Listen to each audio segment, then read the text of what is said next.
Recording in progress. Hola estudiantes, ¿cómo están? Bienvenidos a un nuevo programa más de Silocogía.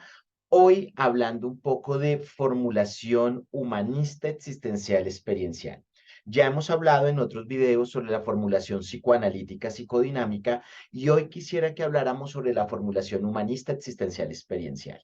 Como ya se los había contado, tenemos a veces un error dentro de la disciplina y es que creemos que los únicos que hacen formulaciones de casos son desde el modelo conductual cognitivo y digamos que esto es una gran mentira porque todos los enfoques tienen una manera científica diferente, obviamente, ¿sí? Pero tiene una manera científica de organizar la información, que eso lo vamos a denominar como una formulación de caso. Lo que hoy les quiero enseñar o de lo que hoy quiero hablar es cómo formular desde este modelo. Entonces les quiero pedir que estén muy concentrados, tomen apuntes, ¿sí?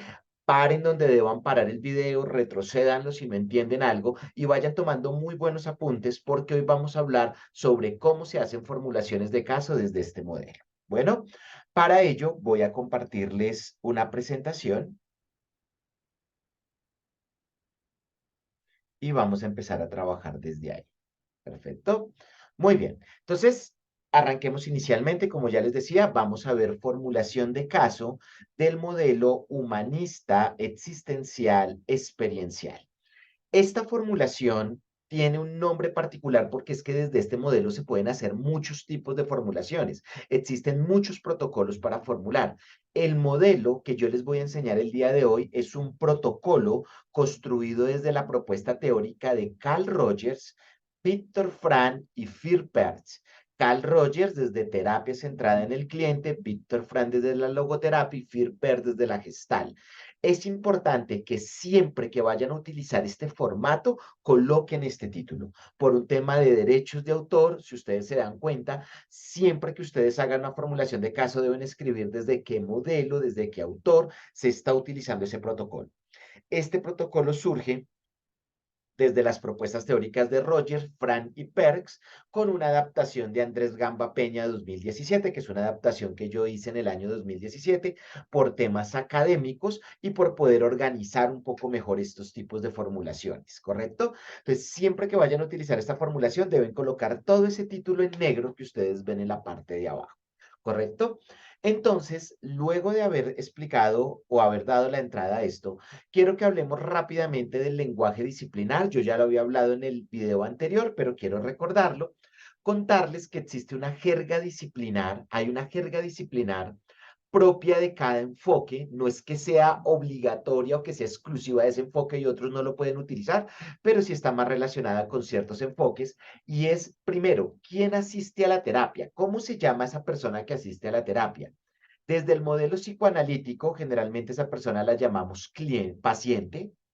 Desde el modelo humanista lo llamamos cliente y surgió esta palabra porque ellos partían de la concepción de que cuando yo digo paciente estoy haciendo alusión de que el otro está enfermo y no necesariamente hay que estar enfermo para venir a consulta. Entonces, por eso aparece la palabra cliente. Luego el conductismo decidió llamarlos usuarios, ¿correcto? Que digamos que le quitan la palabra cliente porque tiene una connotación más comercial. Entonces, creen que una mejor palabra para denominar a esa persona en las ciencias de la salud, la palabra es usuario, que de hecho es la palabra que actualmente en Colombia se utiliza en las ciencias de la salud. No solo los conductistas, sino médicos, enfermeras, trabajadores sociales, generalmente llaman a la persona que asiste a los servicios como usuario.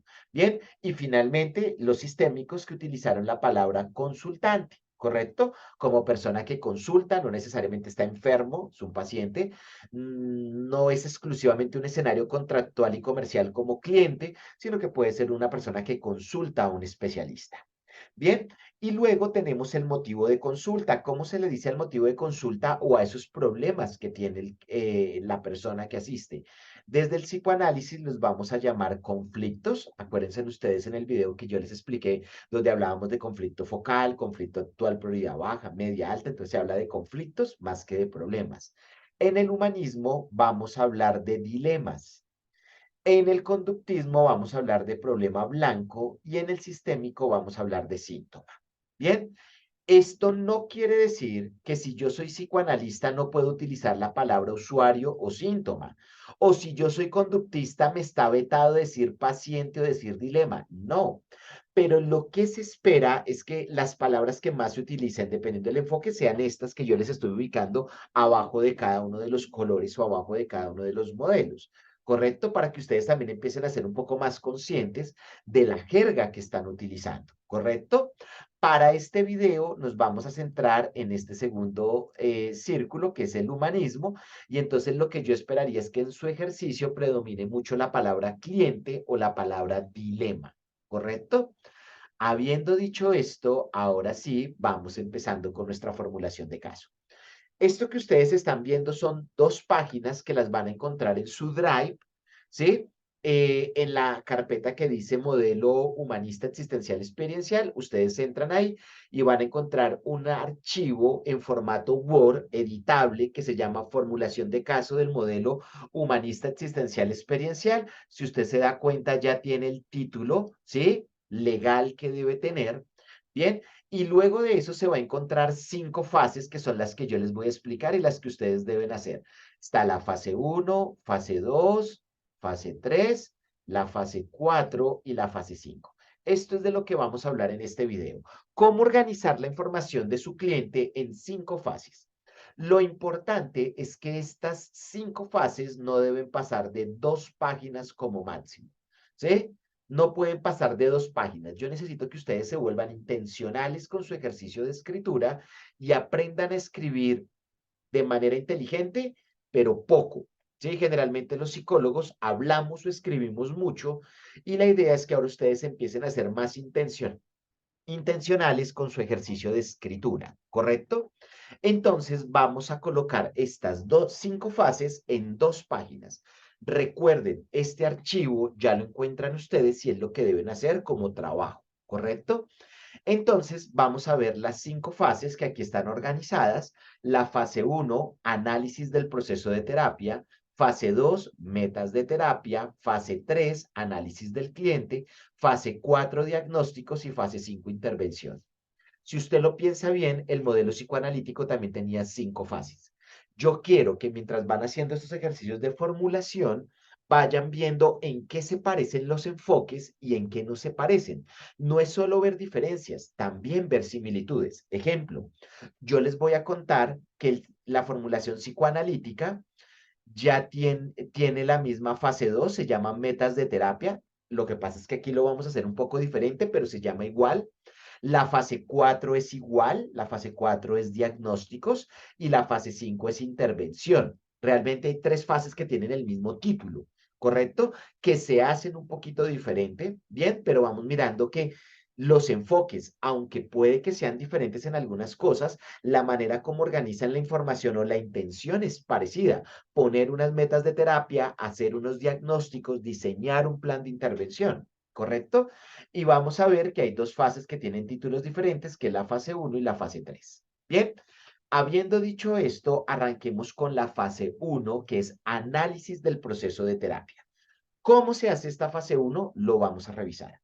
La fase 1 va a tener 3 apartados. ¿Perfecto? La fase 1 va a tener 3 apartados. Yo desde acá, de una vez les quiero pedir un favor.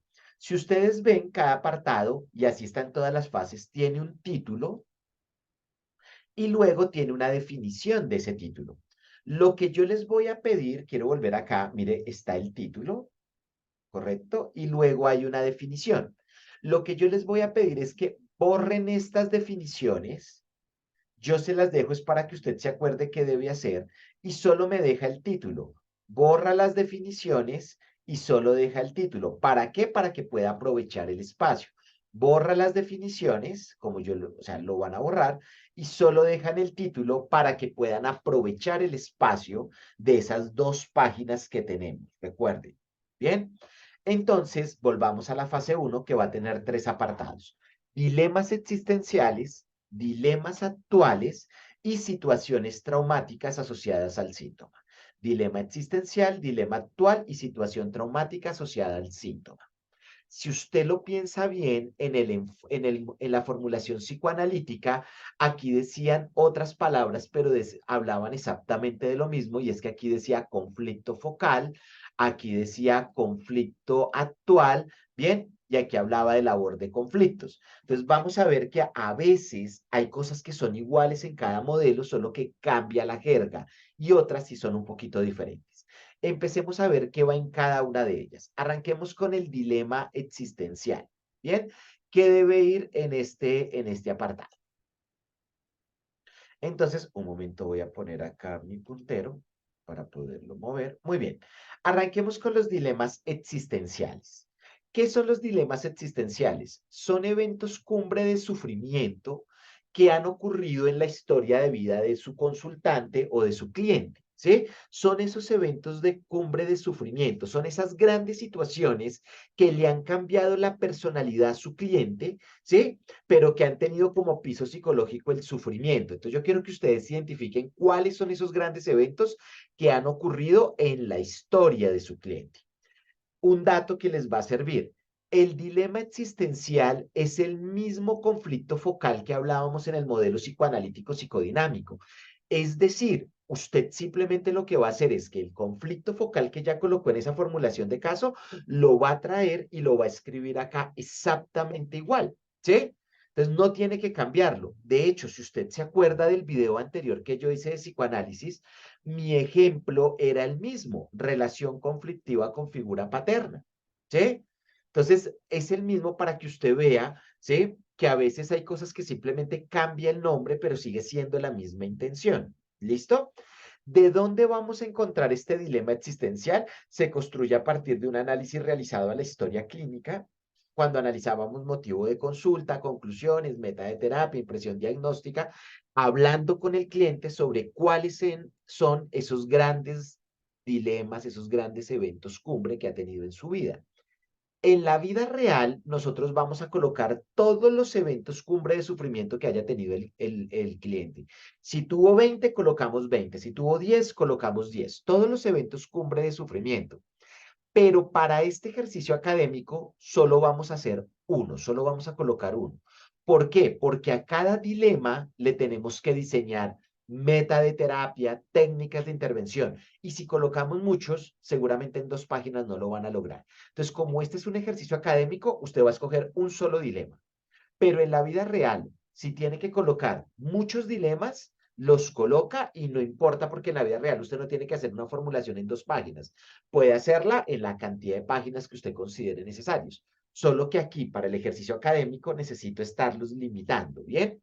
Ahora, ¿qué van a hacer? El dilema simplemente lo van a escribir, no es necesario explicarlo, no hay que explicarlo, solo escribirlo. En este ejemplo que está en la letra roja, mi dilema es relación conflictiva con figura paterna. Con esta cliente con la que trabajamos, de hecho es un caso real que yo atendí hace varios años, ella reportaba que varios eventos, que algunos de los eventos cumbre fuertes que había tenido en su vida, uno de ellos era una relación conflictiva con su padre, porque esto había cambiado un poco su vida, ¿sí? Tanto conflicto que había habido en esa relación, sobre todo en infancia y adolescencia. Entonces aquí colocamos ese dilema existencial. Mire que yo no lo explico, solo lo nombro. ¿Perfecto? Entonces ya tenemos el primer punto que es dilema existencial. Ahora pasemos al dilema actual. ¿Perfecto? ¿Qué son los dilemas actuales? Son eventos cumbre de sufrimiento que se presentan en la actualidad, ya no en la historia de vida, ¿sí? Como la relación conflictiva con el padre, que fue algo que marcó su infancia y adolescencia, sino que acá son eventos cumbre de sufrimiento que estén ocurriendo actualmente en la vida de su cliente, ¿correcto? Estos dilemas actuales se van a dividir en tres, en dilemas actuales de prioridad baja, prioridad media y prioridad alta. Antes de recordar qué es cada uno de ellos, lo que les quiero decir es que son los mismos conflictos actuales del modelo psicoanalítico psicodinámico. Si usted se acuerda, cuando hizo su formulación psicoanalítica, usted colocó conflictos actuales prioridad baja, prioridad media y prioridad alta. Esos mismos los va a copiar y los va a traer acá. Es decir, el dilema existencial usted no lo tiene que pensar. Ya lo pensó en la formulación psicoanalítica, lo trae y lo pega. Y los dilemas actuales también me los trae de esa formulación y me los pega acá, exactamente igual, solo que va a cambiar la palabra conflicto por la palabra dilema, es lo que vamos a hacer, ¿correcto? Recordemos rápidamente, ¿qué son los dilemas actuales prioridad baja? Los dilemas actuales prioridad baja son esos problemas que tiene el cliente, pero que el cliente puede resolver por sí solo, sin ayuda de otros. Piense usted cuántos problemas ha tenido en la vida que nunca nadie se ha enterado y que usted lo ha logrado resolver usted solo. Eso se llamaría un dilema actual prioridad baja. Un dilema actual prioridad media son aquellos dilemas o problemas que tiene un cliente que solo no lo puede resolver, pero sí con sus redes de apoyo. Redes de apoyo, llámese personas como pareja, familia, amigos o instituciones. Llámese iglesia, grupo deportivo, universidad, trabajo. Bien. Entonces son esos problemas, piensen ustedes, aquellos problemas que ustedes han tenido, que solitos no los han logrado resolver, pero sí con la ayuda de sus amigos, de alguna institución que los apoya. Eso se llamaría dilemas de prioridad media, ¿correcto? Y finalmente están los dilemas de prioridad alta, que son aquellos problemas que desbordan al individuo y desbordan a sus redes de apoyo y se requiere de un apoyo especializado denominado psicoterapia. Son esos problemas que ya el individuo solito no logró resolver ni con ayuda de otros y necesita de un especialista, en este caso un psicólogo clínico, que lo ayude a resolver. Entonces yo quiero que ustedes piensen actualmente ¿cuáles son esos dilemas de prioridad baja? Yo aquí coloqué dos, pero pueden ser todos los que ustedes identifiquen. Ansiedad, estrés en contexto universitario. Entonces, eran dilemas que me contaba el cliente, yo tengo, pero que yo puedo resolver solo, es solo organizarme. Un dilema de prioridad media era celos con su pareja. Me decía, mire, yo tengo un problema, solo creo que no lo puedo resolver, pero con él o con ella sí lo puedo resolver. Sí, si hablamos, llegamos a algunos acuerdos. Y finalmente, el dilema actual prioridad alta, que es un problema que él dice, mire, yo siento que me está ganando, siento que yo solo no lo estoy resolviendo, ni con la ayuda de otros. En este caso era la agresividad, ¿correcto? En la vida real vamos a colocar tantos dilemas de prioridad alta como tenga el paciente.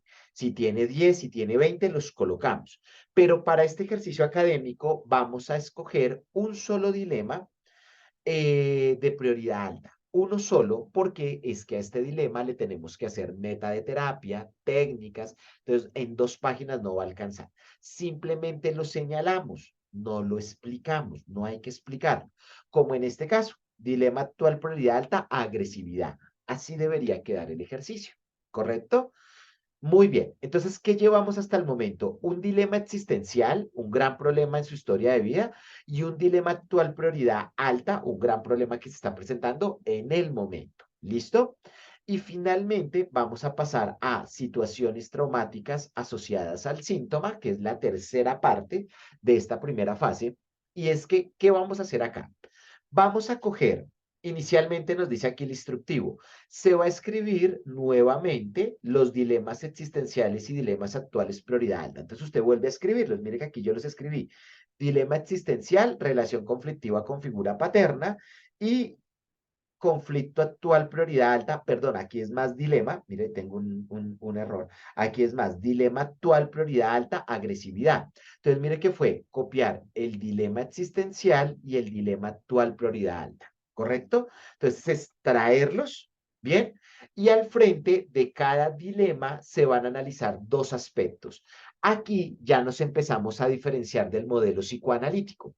Si usted lo piensa, este primer apartado era igual al psicoanálisis, el segundo apartado era igual, el primero y el segundo, pero el tercero cambia, porque en psicoanálisis lo que hacíamos era colocar los conflictos, los dos conflictos, y explicar qué eventos ocurrieron en la infancia del paciente que ayudaban a entender por qué aparecieron esos conflictos a futuro. Es decir, cuando hablábamos de la relación conflictiva con figura paterna en psicoanálisis, en este punto que se llamaba labor de conflictos, lo que explicábamos era qué eventos ocurrieron en la infancia y adolescencia del cliente para que terminara teniendo una mala relación con su papá.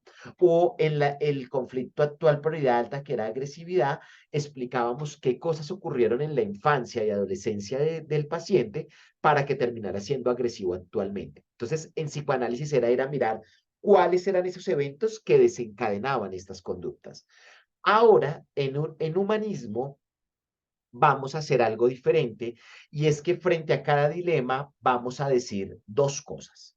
Sí, vamos a analizar dos aspectos. Vamos a mirar si el dilema actual es comprendido como una oportunidad de cambio y se ha aprendido de esta dificultad, es decir, si está en el plano cognitivo. ¿Qué pasa? Algo que analizan mucho los humanistas es cómo cognitivamente se relaciona la persona con sus problemas. Si la persona logra aprender de sus problemas o está sufriendo frente a un problema. Ejemplo, piensen ustedes que acaban de terminar con su pareja. Ustedes pueden estar en un plano cognitivo. Plano cognitivo es cuando yo ya estoy aprendiendo de la situación. Cuando yo digo, oye, sí, mira, yo terminé con mi pareja y fue por culpa de ella, pero también por culpa mía, o no culpa. Ella tuvo unas responsabilidades y yo otras. Oiga, pero algo que yo aprendí de esta relación es que no debo negociar tales cosas, es que no debo permitir faltas de respeto, es que no debo dejar que haya tanto drama en una relación. Cuando tú estás aprendiendo de una situación, tú estás en el plano cognitivo. Cuando tú logras capitalizar y aprender de un problema, tú estás en un plano cognitivo, ¿sí? Como cuando pierdes un semestre, pierdes un quiz y tú estás pensando, a ver, ¿qué fue lo que pasó acá? A ver, yo debo cambiar mi forma de estudiar. Generalmente el profesor me pregunta esto, yo debo estudiar sobre estas cosas. Entonces, cuando tú estás aprendiendo sobre una situación, estás en algo que los humanistas llaman plano cognitivo. Pero cuando estás en la descripción del problema, ¿sí? Estás en el plano emocional. Es decir, ¿qué es la descripción? Cuando tú me preguntas, Andrés, ¿cómo te fue en el quiz? Y yo te digo, mira, yo lo perdí y entiendo que estudié mal o no estudié lo que debía estudiar o tengo una mala forma de estudiar. Yo estoy en un plano cognitivo porque estoy aprendiendo, estoy evaluando la situación. Pero, pero cuando tú me preguntas qué pasó y yo hago es una descripción, no, mira, yo me presenté, me fue mal, yo no sé qué voy a hacer, voy a perder el semestre. En ese momento lo que tú debes entender es que yo estoy es en un plano emocional. ¿Sí? Cuando tú me preguntas, Andrés, ¿qué pasó con tu pareja? Sé que terminaron. Y yo te digo, sí, imagínate que teníamos 4 años, terminamos, yo estoy sufriendo, esa mujer me trató mal. Entonces yo estoy en un plano emocional porque estoy descriptivo. Cuando alguien está descriptivo frente a una situación, tú debes entender que está en el plano emocional. Cuando una persona está capitalizando la situación y diciendo, mira, terminamos por esto y esto, yo aprendí esto, tú dices, está en el plano cognitivo. Yo quiero que tú me digas, frente al dilema existencial y frente al dilema actual prioridad alta de tu cliente, si está en un plano cognitivo, si está aprendiendo de la situación o si está en un plano descriptivo y emocional. Te voy a mostrar dos ejemplos. Pensemos en el dilema existencial de esta cliente, que era relación conflictiva con figura paterna. Ella en este dilema ya está en un plano cognitivo, ella está aprendiendo y mira cómo yo lo describí. El cliente ha empezado a comprender la situación por la que atravesaba su padre, entendiendo que sus respuestas correspondían a las herramientas emocionales que tenía en ese momento. Entonces la cliente me decía, mira, yo toda la vida tuve una mala relación con mi papá, pero hoy entiendo que él no era una mala persona, sino que él reaccionó o él resolvió la situación conmigo y con la familia pues a partir de las herramientas emocionales que él tenía. Pues yo no lo puedo evaluar con las herramientas que yo tengo, sino con las herramientas que él tenía. Entonces, mira que está empezando a hacer un proceso de empatía frente a la situación. Luego dice, a partir de este evento, el cliente aprendió. Entonces, mire que está en un plano cognitivo, está aprendiendo. Aprendió a expresar sus emociones y no reprimirlas, como lo realizó su padre o el mismo cliente cuando era niño frente a esta situación. También está aprendiendo a cerrar rápidamente una relación dolorosa y no alargar el sufrimiento de la familia innecesariamente. Entonces, mire que aquí la persona se está acercando al dilema desde un plano cognitivo. Podría no. Entonces, yo quiero que ustedes me cuenten cómo está su cliente frente a esos dilemas, si está logrando aprender o todavía no ha logrado aprender frente a los dilemas. En cambio, en el dilema actual prioridad alta, que es agresividad, en este caso, la cliente todavía no ha logrado aprender de su agresividad. Y yo lo redacté así. El cliente no logra aprender la razón de por qué presenta su comportamiento agresivo, razón por la cual sus estrategias de solución se encaminan a reprimir su ira y no a entender que puede aprender de esta situación. Su discurso es descriptivo frente a la situación. Entonces, lo que estoy diciendo es que está todavía en un plano de lo emocional. Entonces, mire que aquí ya hay una diferencia entre el psicoanálisis y el humanismo, ¿correcto? porque en psicoanálisis era ir a buscar eventos traumáticos, aquí es mirar cómo está el cliente cognitivamente frente al dilema. ¿Perfecto? Entonces, lo que vamos a hacer en esta fase uno es algo así como yo te lo estoy mostrando. En dilemas existenciales, escoger uno solo. En dilemas actuales, dividirlos en baja, media y alta, pero en alta escoger uno solo. Y en situaciones traumáticas asociadas al síntoma, vamos a colocar el dilema existencial y el dilema actual prioridad alta y explicar si el cliente está en un plano cognitivo o emocional. Esto que tú estás viendo en pantalla es lo que quiero que me hagas en fase uno con tu ejercicio. ¿Correcto? Muy bien. Ahora vamos a pasar a la fase 2 que se llama metas de terapia. ¿Correcto? En metas de terapia, quiero que te acuerdes que este modelo tiene tres metas de terapia. Sentido de vida, responsabilidad y toma de decisiones, responsabilizar al cliente para que tome decisiones. Y tres, alivio del síntoma. Entonces vamos a encontrarnos con tres apartados, sentido de vida, toma de decisiones y alivio del síntoma. Te voy a explicar qué vamos a hacer en cada uno de ellos. Arranquemos con sentido de vida. ¿Perfecto? No olvides en tu formato Word borrar todas estas definiciones que yo coloco para capitalizar espacio. Bueno, ¿de dónde sale el sentido de vida? Primero, lo que te quiero contar es que el sentido de vida es la misión que el cliente cree que tiene en su vida. Es si el cliente está enfocado. Esa creo que sería la palabra indicada de sentido de vida. Es si el cliente se encuentra enfocado o no en su vida. ¿Correcto? ¿De dónde sale el sentido de vida? El sentido de vida sale de un análisis profundo que se hace de los dilemas existenciales y los dilemas actuales prioridad alta. Se construye con el cliente, hay que hablar con el cliente para ver si está enfocado o no. Surgen de una profunda reflexión y análisis con el cliente.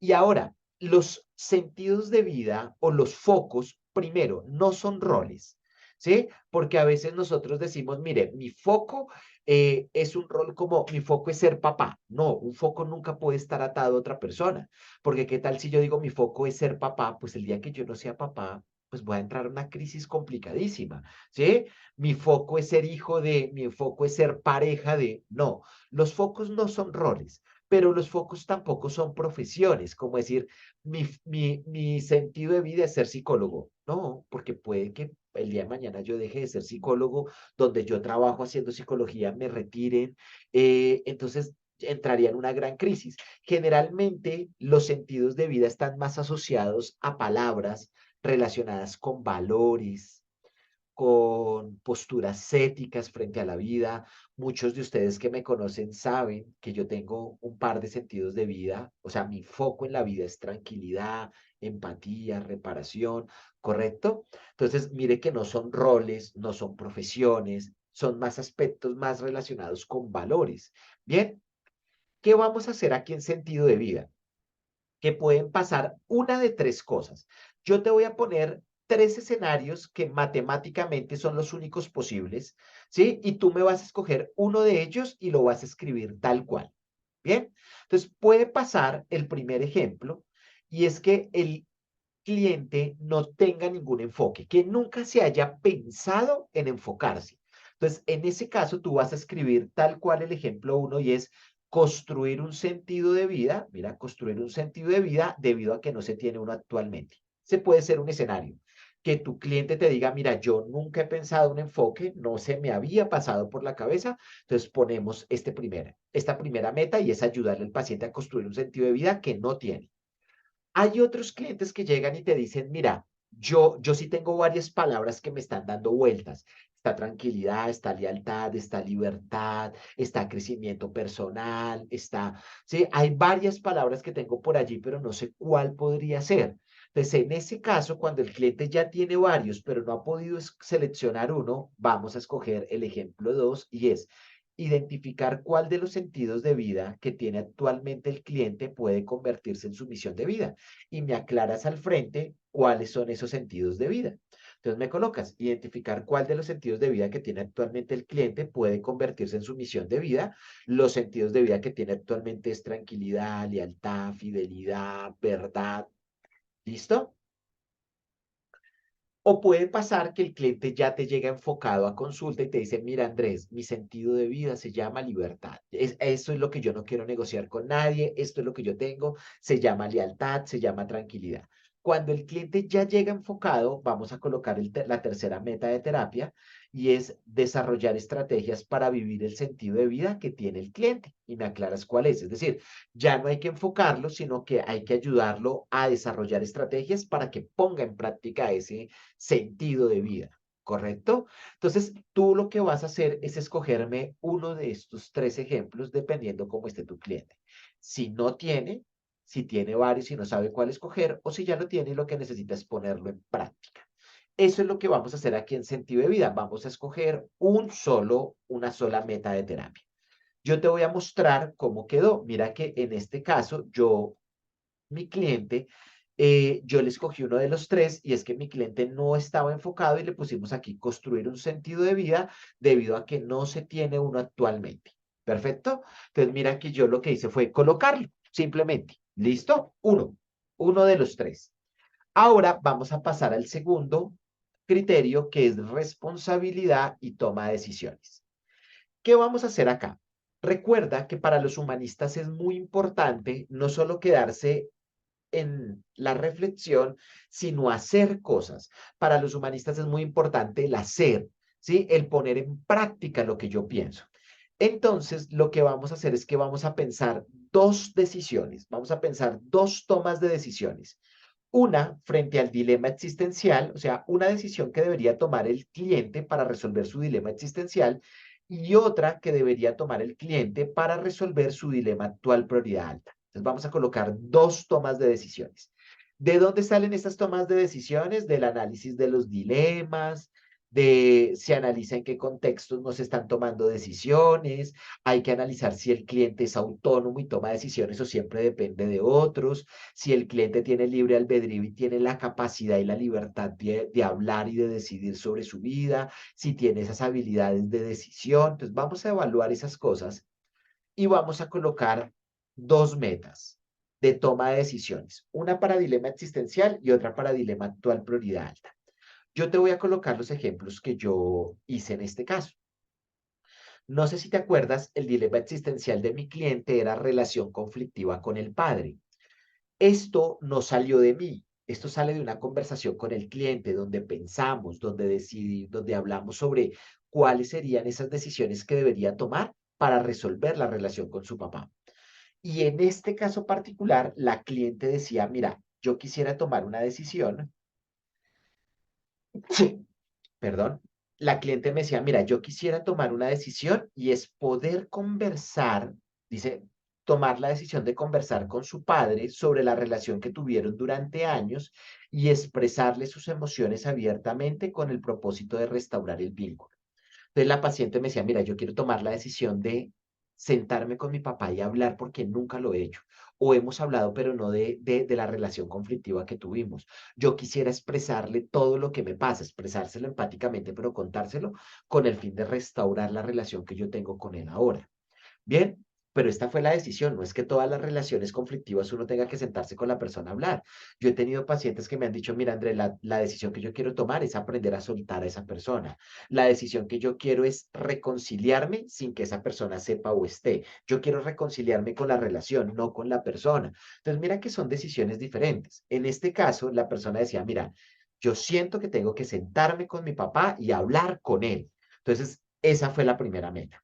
Y la segunda meta, no sé si te acuerdas que era agresividad, el paciente con la cliente llegamos a la siguiente conclusión, tomar una decisión sobre cómo reparar a su pareja actual y a sí mismo por la conducta agresiva que ha tenido. Entonces el cliente decía, mira, yo siento que yo he lastimado a mi pareja con mi agresividad, yo quisiera repararla, pero también repararme a mí porque yo me he lastimado. Entonces la decisión que yo quiero hacer frente a la agresividad es reparar a otros y repararme a mí. Bien, entonces, mira que estas son las metas de responsabilidad y toma de decisiones. Vamos a hacer dos metas, ¿perfecto? Una dirigida a dilema existencial y otra a dilema actual prioridad alta, ¿perfecto? Entonces, mira cómo vamos quedando. Una meta de sentido de vida, de las tres que yo te presenté, dos metas de toma de decisiones, una a dilema existencial y otra a dilema actual prioridad alta, y finalmente vienen las metas de alivio del síntoma. Cuando yo te hable de alivio del síntoma, lo que estamos hablando es del motivo de consulta. ¿Recuerdas que tu paciente llegó, tu cliente llegó con un motivo de consulta? Entonces, yo lo que quiero es que diseñes dos metas frente a ese motivo de consulta. Aquí hay algo bonito y es que esas metas tú ya las tienes. Esas metas tú las colocaste en tu historia clínica y también las colocaste en la formulación psicoanalítica. Son las mismas, ¿sí? Entonces vas a coger esas metas que ya colocaste porque si te acuerdas, en el modelo psicoanalítico psicodinámico había un punto que se llamaba alivio del síntoma. Entonces, lo que yo quiero es que traigas esas metas que ya estaban en la formulación psicoanalítica, que ya tenías en tu historia clínica y simplemente las pegas, ¿correcto? Entonces, en este caso particular, este cliente o esta cliente tenía un problema con el consumo de cigarrillo. Ella llega por un tema de consumo de cigarrillo, pero mira que le estamos trabajando no solo el consumo de cigarrillo, sino enfocarla, ayudarle a resolver dilemas que ha tenido a lo largo de su vida. Pero frente al cigarrillo, pues le diseñamos dos metas. Establecer un registro de conductas semanales para identificar en qué momentos presenta su consumo de cigarrillo. Esta era una meta que pensábamos realizarla en 4 sesiones. Y luego identificar el día y la jornada de menor consumo y diseñar una estrategia para no consumir en este lapso de tiempo. Esta era una meta para otras 4 sesiones, ¿correcto? Entonces, esas metas ya las tenía de las otras formulaciones, simplemente las traje, ¿correcto? ¿Cómo te debe quedar esta fase 2? Así como lo estás viendo. Una meta de sentido de vida, dos metas de toma de decisiones y dos metas que ya las tienes de alivio de síntoma para un total de 5 metas, ¿correcto? En este apartado lo que vas a quedarte es con 5 metas. Una de sentido de vida, dos de toma de decisiones y dos de alivio del síntoma.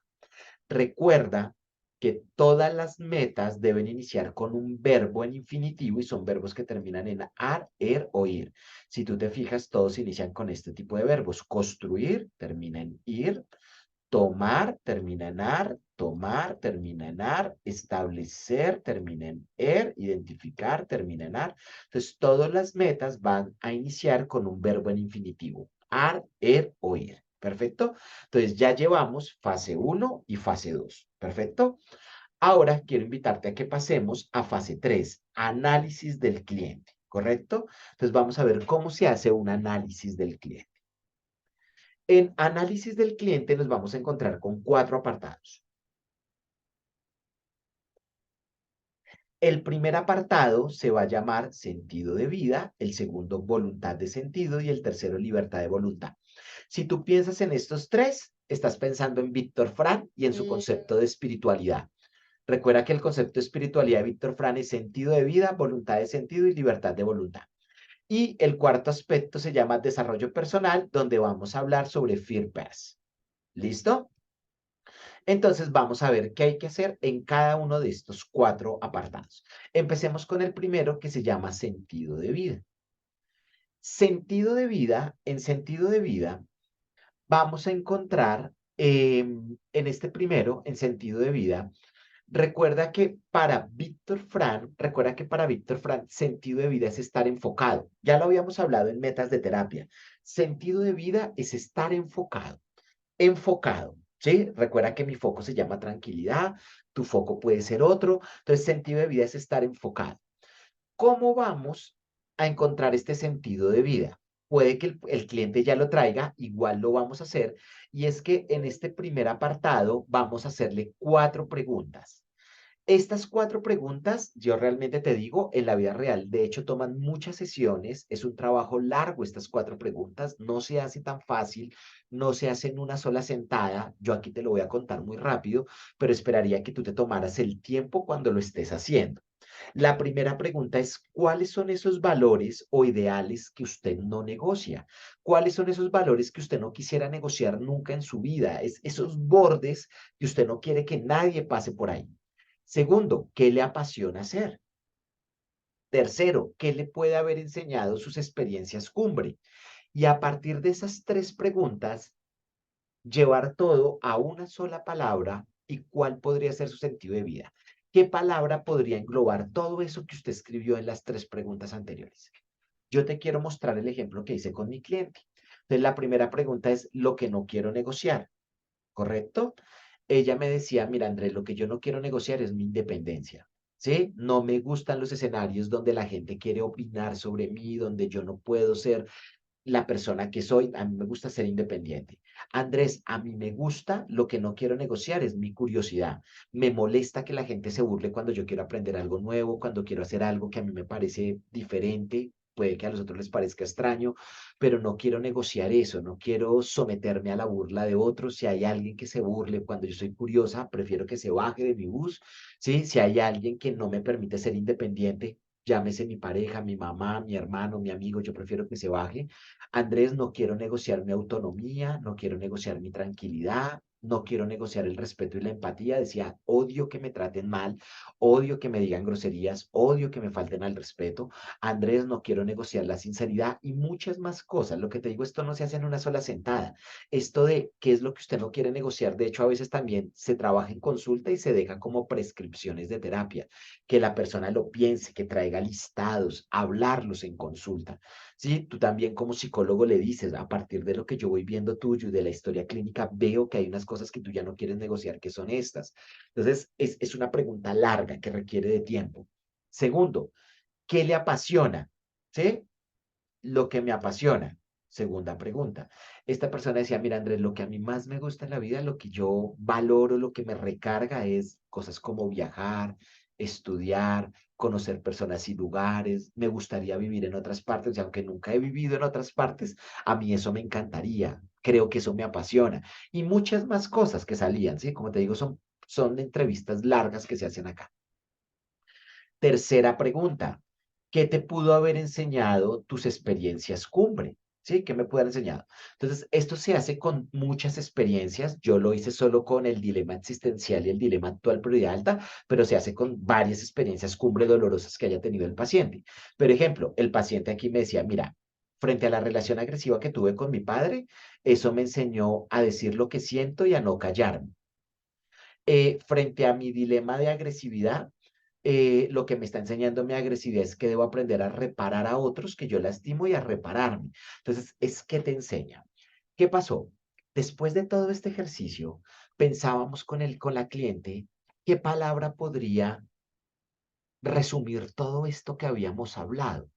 Y no es un ejercicio fácil, o sea, yo aquí lo hago rápido porque estamos explicándolo, pero realmente en la vida real no es un ejercicio rápido, hay que hablarlo, reflexionarlo, analizarlo con mucho cuidado.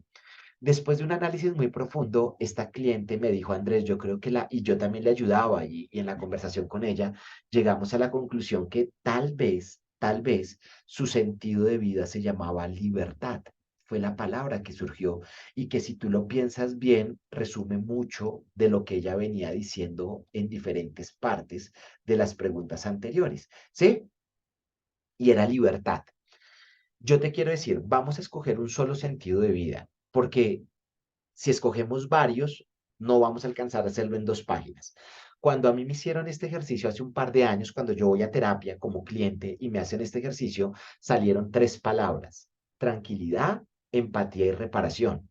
Pero para cada una hay que hacer una formulación de caso, entonces saldría muy grande. Pero a veces pasa que una sola palabra no resume todo eso, ¿sí?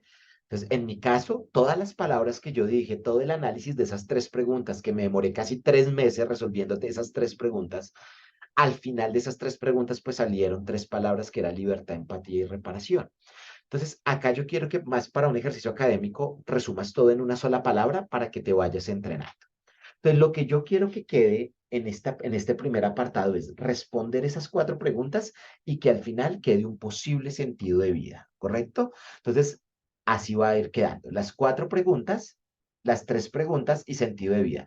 Acá, perdóname, en este ejercicio yo solo coloqué sentido de vida para espacios, pero aquí deberían estar las 3 preguntas adicionales, ¿correcto? Deben estar escritas y demás, pero ya llevamos sentido de vida, libertad. Fue el que pensamos que podría servirle al cliente.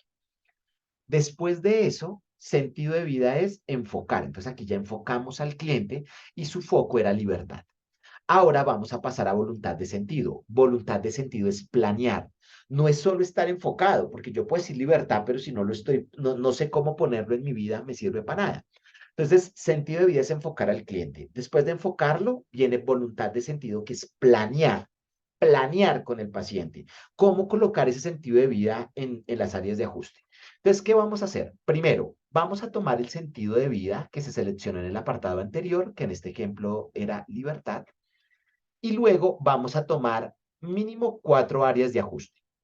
En la vida real tienes que tomar todas las áreas de ajuste que vimos en historia clínica, pero para este ejercicio tomas 4. Yo tomé 4 que fue pareja, familia, trabajo y salud, pero hubiera podido tomar otros, no sé, personal, universidad, financiero, espiritual, bien, pero vas a tomar 4 áreas y vas a planear con tu cliente cómo se podría empezar a alcanzar el sentido de vida en cada una de esas áreas.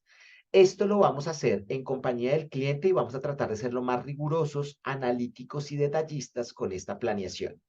Yo acá lo coloqué muy rápido, pero yo espero que tú hagas un ejercicio más riguroso en el ejercicio que me vas a entregar. Pero, ¿cómo lo hicimos acá? Entonces, empezamos con la primera área de ajuste que era pareja y era cómo llevar la libertad al área de ajuste de pareja. Entonces, hablando con la cliente nos decía, mira, lo que yo creo que debo hacer en la planeación es, yo creo que debo hablar con mi pareja actual sobre los celos y la sobreprotección que en ocasiones me manifiesta, porque ella decía, justo los celos y la sobreprotección va en contra de la libertad que yo quiero tener. Y decía, quiero tener una serie de conversaciones con mi pareja para hablar específicamente sobre celos y sobre protección, buscando llegar a algunos acuerdos sobre el espacio personal. Y a partir de esas conversaciones, decidir si esta pareja se alinea o no con su sentido de vida o no. Entonces, había una planeación en pareja y es voy a hablar con mi pareja sobre el tema de espacio personal y a partir de eso voy a llegar a algunos acuerdos y si veo que esos acuerdos no funcionan, no me sirven, no se cumplen, pues pensaría si sigo o no sigo con esa pareja. Entonces, mira que aquí viene área de ajuste, pareja, cómo llevar la libertad a ese concepto. En el área de familia, entonces la planeación que hicimos fue conversar con los padres sobre la posibilidad que la ayuden un poco más con gastos de casa y auxilio del semestre de la universidad, para que ella pueda ahorrar dinero e invertirlo a fin de año en un viaje sola para ir explorando cómo se siente viajar y vivir experiencias en solitario.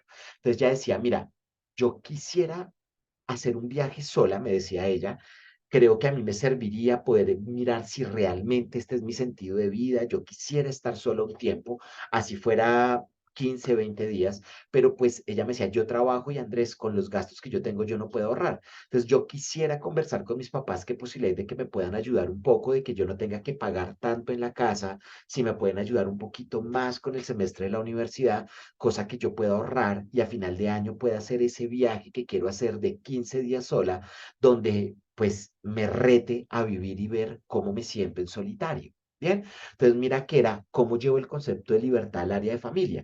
Igual, hablamos muchas más cosas, no solo fue esto, también fue hablar sobre una relación que ella tenía con su mamá, sus papás eran separados. Ella me decía, Andrés, a mí me da miedo si algún día me voy de la casa, mi mamá se queda sola, entonces mira cómo esto estaba afectando su sentido de vida, que era libertad. Entonces, de hecho, había otra planeación y era empezar a hablar con su mamá de qué pasaría si ella se fuera, hablar con su hermano para que estuviera más pendiente de su mamá. Entonces, mira que eran muchas planeaciones que teníamos en las áreas de ajuste. Luego, en el área de ajuste de trabajo, era cómo llevar la libertad al trabajo. Entonces ella decía, el trabajo que tiene actualmente no le permite ahorrar dinero extra o tener espacios para viajar. Así que se empezará a buscar nuevas opciones laborales que tengan las siguientes características. Entonces ella dice, mira Andrés, el trabajo que yo tengo definitivamente no me sirve para lo que yo quiero. Entonces la idea no es dejar el trabajo, sino empezar a buscar nuevos trabajos. Esos trabajos que yo busque deben tener dos características esenciales. Primero, deben tener un 10% más del sueldo actual que yo tengo y me deben dejar los fines de semana libres, ¿sí? Para poder pensar y hacer otras cosas. Para ello, va a enviar 100 hojas de vida mensuales y empezar a recomendarle a compañeros si conocen de trabajos que se ajusten a sus necesidades. Entonces, mire que esto es planear, ¿sí? Empezar a planear cosas para que este sentido de vida empiece a tener, digamos que empiece a volverse realidad. Luego teníamos el área de ajuste de la salud, en el concepto de libertad, ella puso, actualmente tiene una condición de salud que le preocupa y afecta su sentido de vida. Así que en las próximas semanas pedirá cita con médico general y empezará a realizarse análisis correspondientes para saber exactamente qué tiene y a partir de allí tomar decisiones. Entonces ella tenía una condición de salud, decía Andrés, hasta que yo no sepa qué tengo, pues yo no me puedo ir a viajar sola, yo no puedo ahorrar plata para otras cosas, necesito saber qué tengo. Entonces había un aspecto, una condición en el área de salud que estaba afectando su posible sentido de vida. Eso es lo que vamos a hacer en voluntad de sentido, planear, ¿correcto?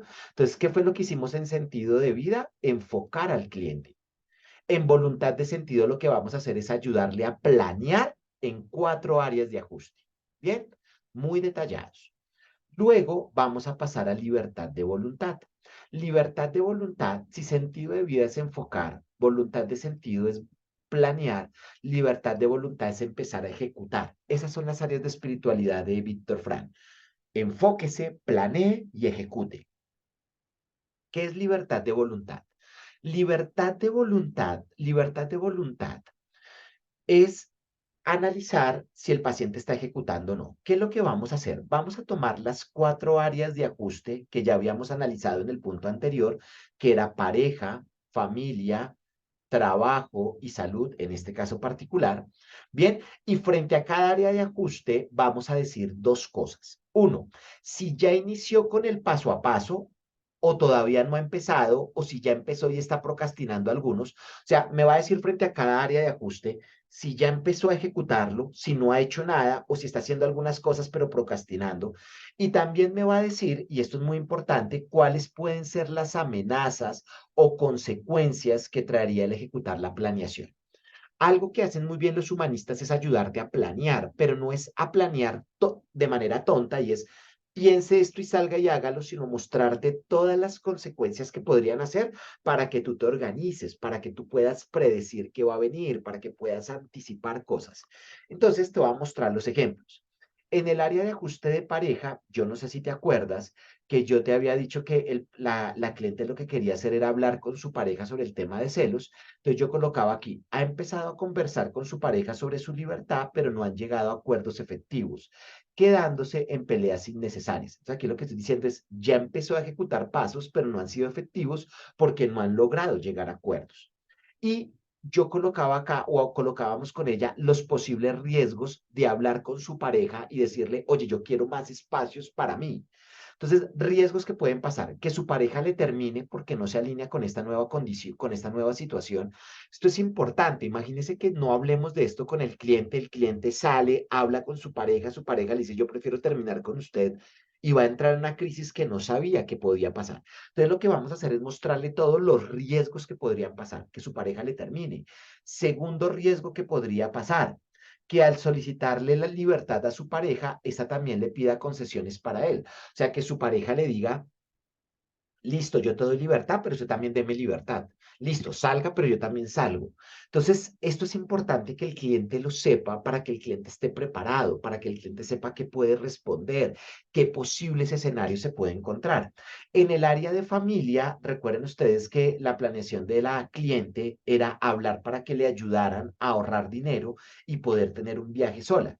Entonces, teníamos, aquí decíamos, ha procrastinado esta conversación, no la había tenido con la pareja sí, con la familia no.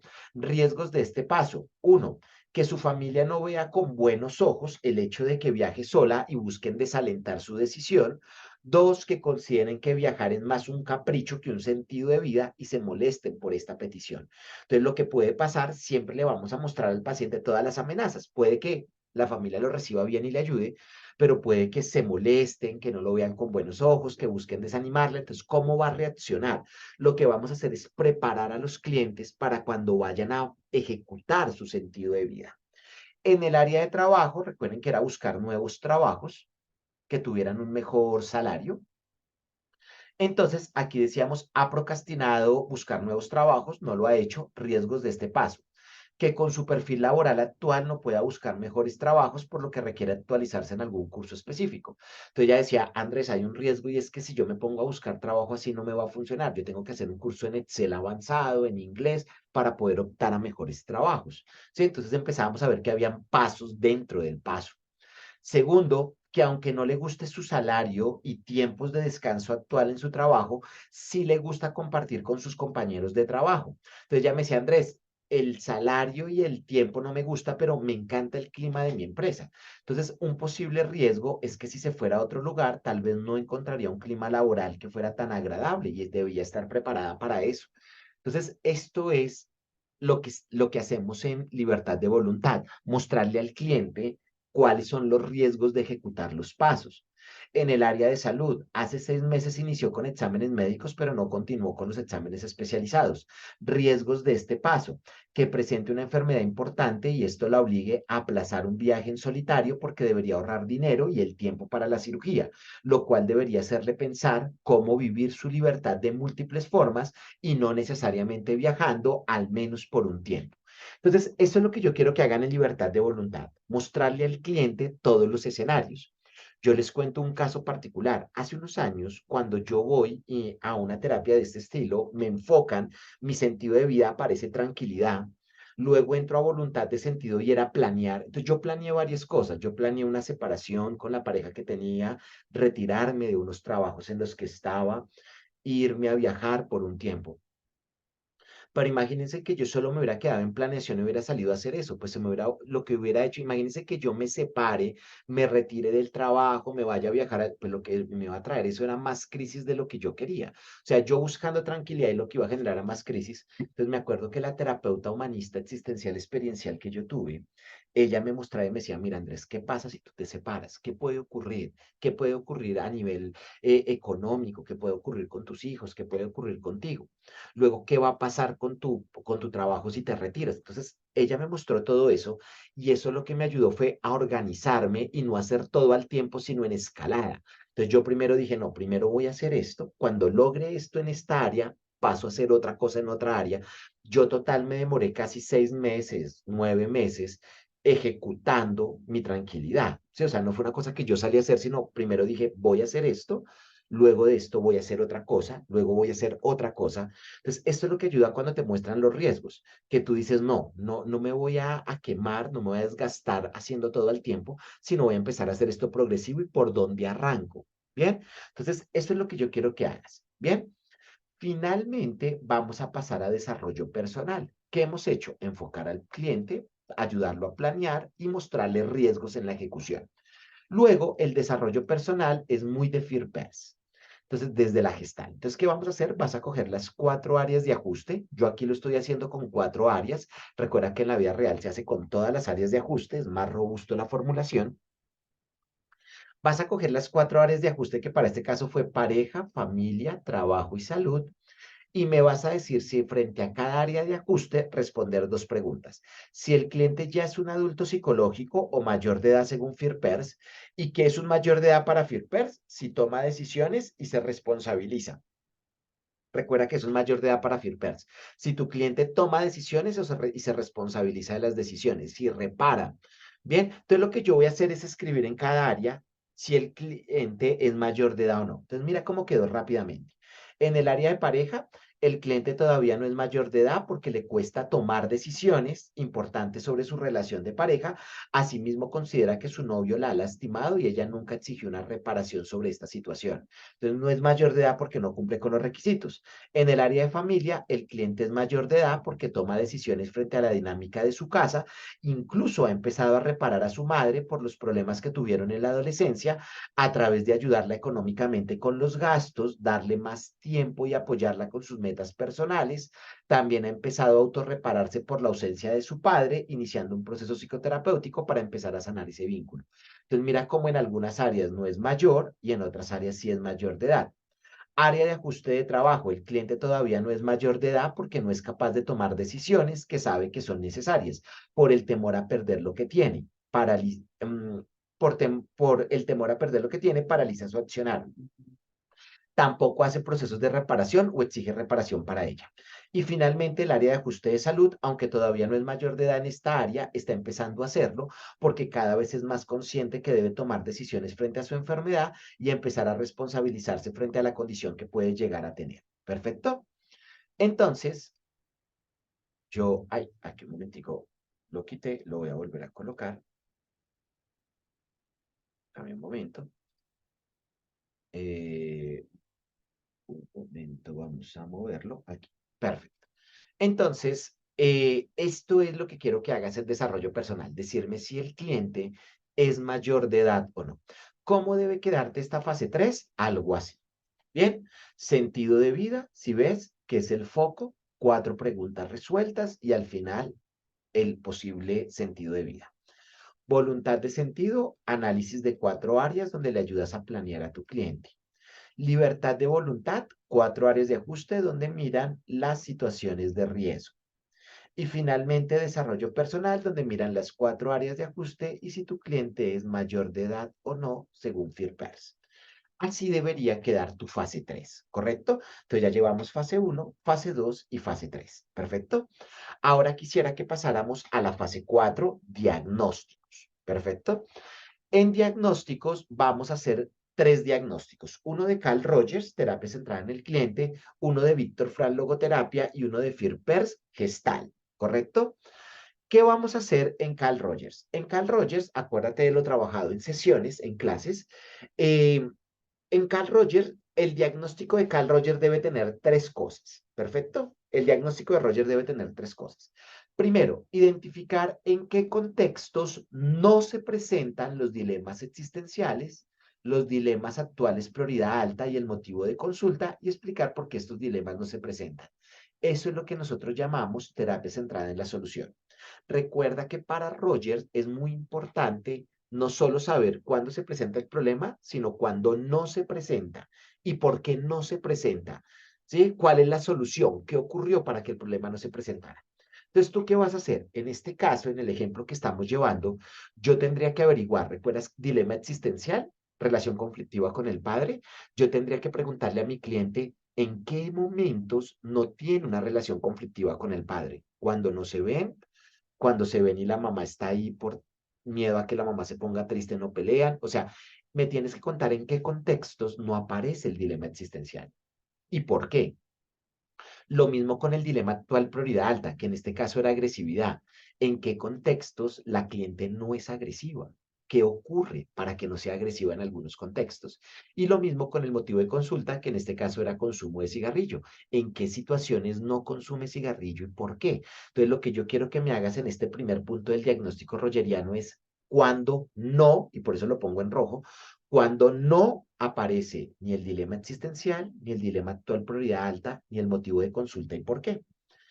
Luego, en la segunda parte del diagnóstico rogeriano, me vas a hacer una descripción detallada de los recursos personales, habilidades, competencias y redes de apoyo que tiene tu cliente para afrontar los dilemas. Quiero que me hagas una descripción detallada de todas las cosas buenas que tiene tu paciente. Entonces, paciente que tiene alta capacidad de liderazgo, buena tolerancia a la frustración, habilidades comunicativas, le es fácil establecer relaciones con otros, tiene habilidades de negociación, pero también redes de apoyo, tiene un novio que le ayuda, está la iglesia que es un sitio donde puede ayudar a reflexionar y tomar decisiones rápidamente. Entonces quiero que me hagas una descripción detallada de todas esas habilidades y redes de apoyo que tiene tu cliente para afrontar los problemas. Y tercero, quiero que me expliques qué estrategias ha pensado realizar tu cliente y cuáles tú también le ofreces como terapeuta para resolver eficazmente sus dilemas existenciales, sus dilemas actuales prioridad alta y su motivo de consulta, lo que llamamos terapia centrada en la persona. Entonces, quiero que le preguntes a tu cliente qué ha pensado hacer para resolver su dilema existencial. En este caso, oye, ¿qué has pensado hacer para resolver el conflicto con tu padre? ¿Qué has pensado hacer para resolver tu agresividad? ¿Qué has pensado hacer para no consumir tanto cigarrillo? ¿Sí? Entonces van a colocar eso, tú también puedes colocar algunas opciones porque es ver qué se ha pensado, ¿bien? Y de a partir de eso vamos a desarrollar programas de intervención. Esto sería un diagnóstico rogeriano. ¿En qué contextos no se presenta el problema? cuáles son esas habilidades y redes de apoyo que tiene tu cliente para salir adelante. Y tercero, cuáles son esas estrategias que ha pensado para resolver los dilemas. Esas son las tres cosas que debe ir en un diagnóstico rogeriano. ¿Qué debe ir en un diagnóstico logoterapéutico o de Víctor Frank? Deben ir tres cosas. Primero, me vas a explicar algunos de los eventos cumbre que ha tenido tu cliente, su dilema existencial, su dilema actual prioridad alta, ¿sí? Que sí ha logrado procesarlos cognitivamente y aprender de ellos. Me argumenta la respuesta.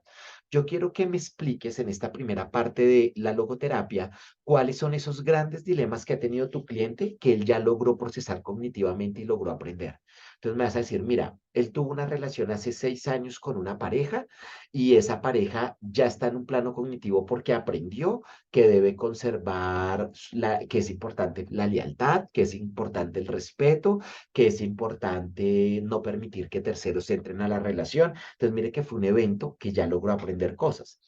De la separación de sus padres de niño, ya logró aprender que debe expresar sus emociones, que debe buscar ayuda cuando se sienta triste. Entonces, me vas a contar algunos eventos cumbre que tu paciente ya haya logrado procesar cognitivamente.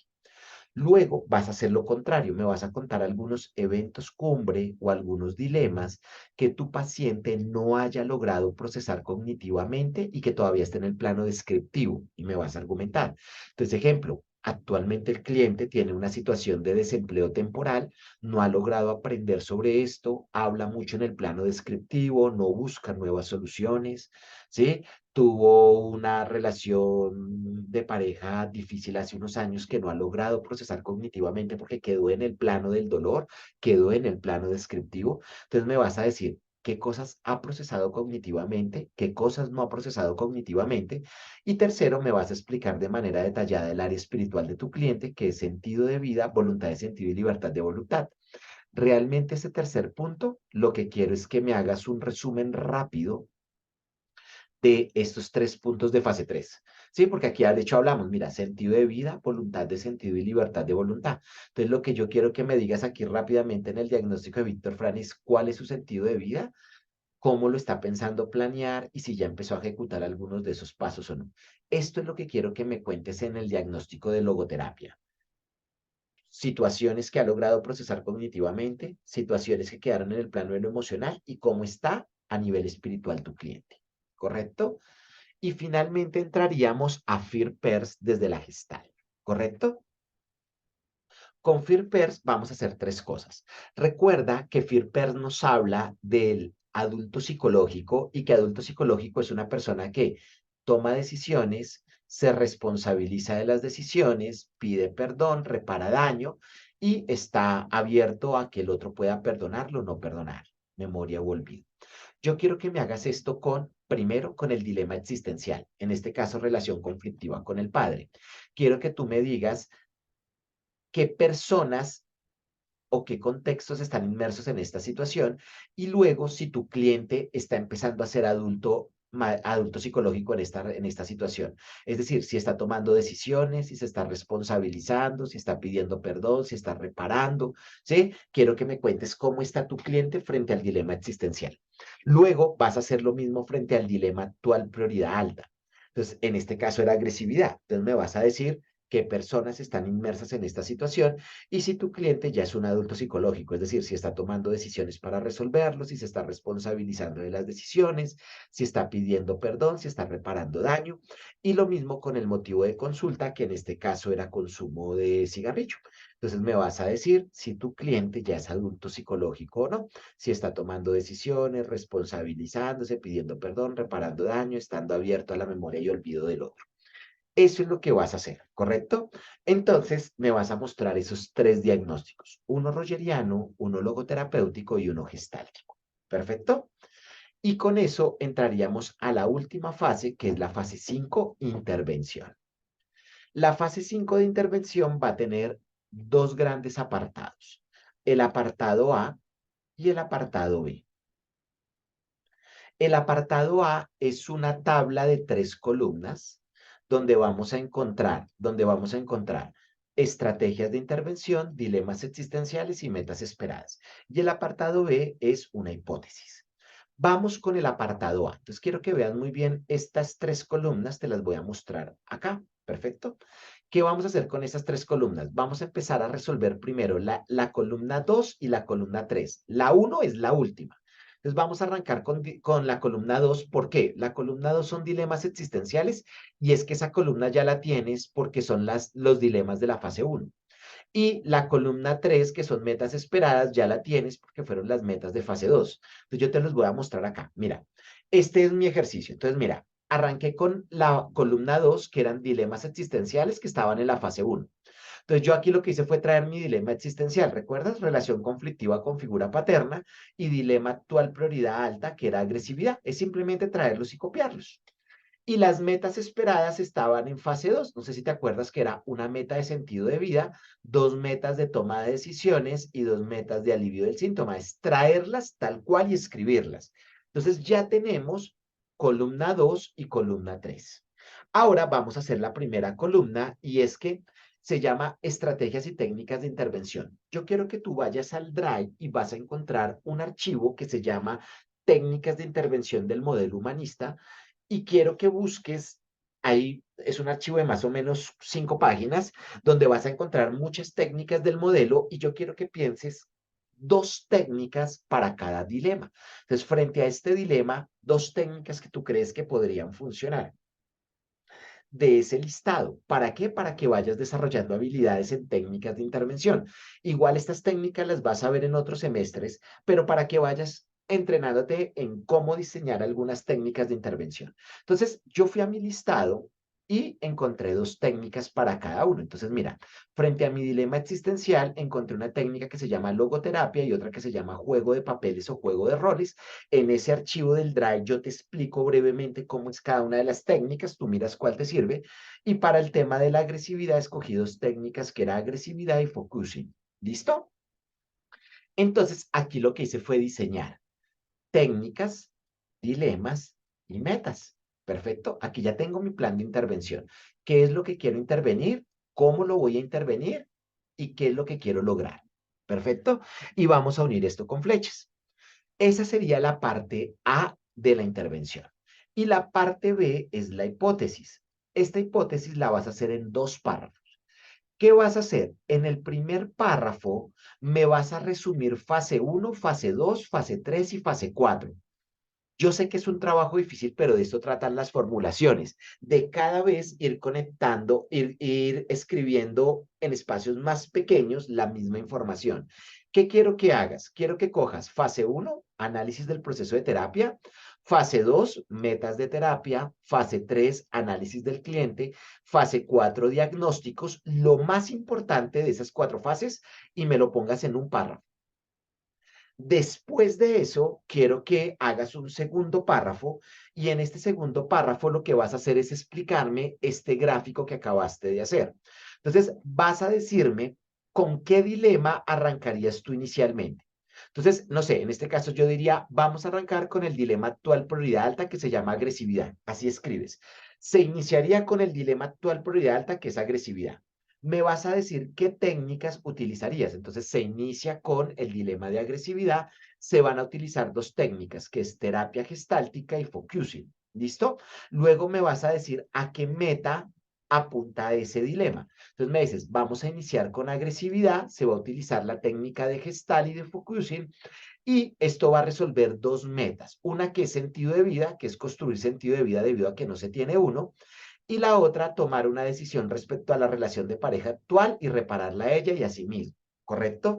Y luego me vas a decir cuánto tiempo tú crees que te demorarías resolviendo ese dilema. Entonces yo voy a decir 5 sesiones, puedes decir 10, 4, 2, las que tú creas. Entonces vamos a decir 5 sesiones. Luego haces lo mismo con el otro dilema. Luego se trabajaría con el dilema existencial, que es relación conflictiva con figura paterna. Se va a trabajar con dos técnicas que es logoterapia y juego de papeles. Este dilema va a resolver 3 metas, me las escribes y me dices, y este dilema se demoraría otras 5 sesiones. Y al final me dices cuánto sería el tiempo total de las dos y sumas estas dos y me dices, en total, esta primera intervención tomaría 10 sesiones de terapia. ¿Para qué? Para que el cliente sepa más o menos cuánto se va a demorar.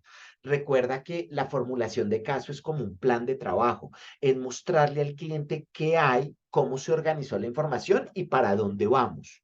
¿Correcto? Entonces ya con esto el cliente puede saber si tiene el recurso económico, el recurso en tiempo, el recurso emocional para estar el número de sesiones que tú necesitas y porque él ya sabe para dónde van a ir. ¿Correcto? Entonces, esa sería la fase 5. En total, estas son las 5 fases que yo quiero que tú hagas. Fase uno, fase 2, fase 3, fase 4 y fase 5, que me las vas a hacer en 2 páginas, en un formato editable que está en Word, donde vas a diligenciar estos espacios. No se te olvide, ¿sí? Borrar estas definiciones, solo dejar títulos para que puedas capitalizar el espacio. Aquí está fase uno, aquí está la fase 2, aquí está la fase 3, perfecto. Aquí está la fase 4, los 3 diagnósticos, y aquí está la fase 5, que son las 3 columnas y la hipótesis, ¿correcto? Esto es lo que quiero que hagas en esta formulación. Bien, espero que te haya quedado claro, espero que estés aprendiendo cómo se formula desde el modelo humanista existencial experiencial. Si quieres seguirme y saber algunas otras técnicas de psicología clínica, sígueme en mis redes sociales. Estoy en Instagram como Andrés Gamba P, en TikTok como Andrés Gamba P, en Facebook como Andrés Gamba y en YouTube como Andrés Gamba Peña. ¿Correcto? Me agrada que hayas estado este tiempo conmigo. Como te digo, espero que estés aprendiendo nuevas formas de formulación y vamos a cerrar como generalmente es el ritual de este canal. Vamos a cerrar con nuestro video y nada, me encantó que estuvieras este tiempo conmigo. Nos vemos en una próxima oportunidad.